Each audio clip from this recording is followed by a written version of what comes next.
आपने कभी नहाते समय जाने वाला एक मंत्र सुना है, गंगे च यमुने चैव गोदावरी सरस्वती नर्मदे सिंधु कावेरी जलेस्मिन सन्निधिं कुरु।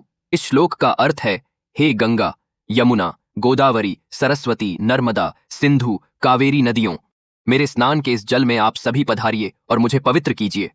यह श्लोक आपने दादा दादी अथवा नाना नानी को कहते सुना होगा।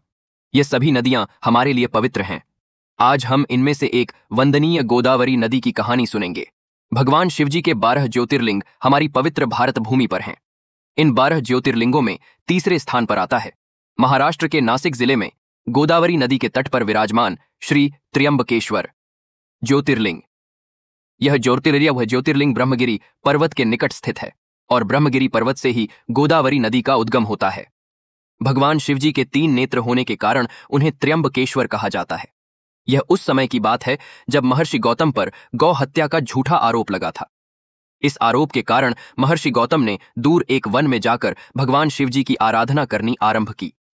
महर्षि गौतम का निश्चय इतना दृढ़ था कि उन्होंने धूप, गर्मी, ठंड, बारिश एवं जंगली जीवों का भय न रखते हुए अपनी तपस्या जारी रखी। उन्होंने बड़ा कठोर तप किया। उनकी भक्ति और कठोर तपस्या के कारण वन का वह भाग जिसे उन्होंने अपनी तपोभूमि बनाया था, वहां दिव्य तेज उत्पन्न हो गया। उनकी भक्ति से प्रसन्न होकर भगवान शिवजी ने उन्हें दर्शन दिए और मनोवांछित वर मांगने को कहा। तब उन्होंने भगवान भोलेनाथ से कहा, प्रभु, यदि मेरी भक्ति सच्ची है तो कृपा करके यहां देवी गंगा को नदी के रूप में भेजें, जिससे मुझ पर लगा गौ हत्या का आरोप झूठा साबित हो जाएगा।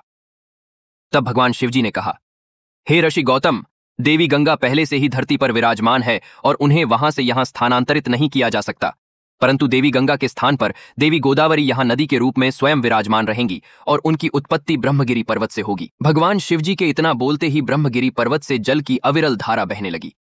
वहां देवी गोदावरी नदी प्रकट होकर उनके शीतल और पवित्र जल ने नदी का रूप ले लिया।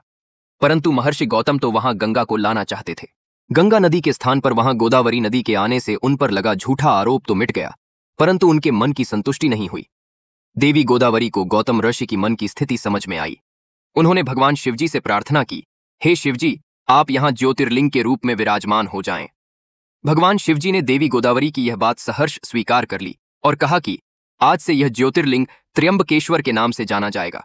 जो भी मनुष्य सच्चे मन और उचित भावना से गोदावरी नदी में स्नान करने के बाद इस ज्योतिर्लिंग के दर्शन करेगा, उसकी सभी इच्छाएं पूरी हो जाएंगी। इसलिए गोदावरी नदी मां गंगा के समान पवित्र है। ऋषि गौतम से संबंध जुड़ जाने के कारण गोदावरी नदी को गौतमी के नाम से भी जाना जाता है।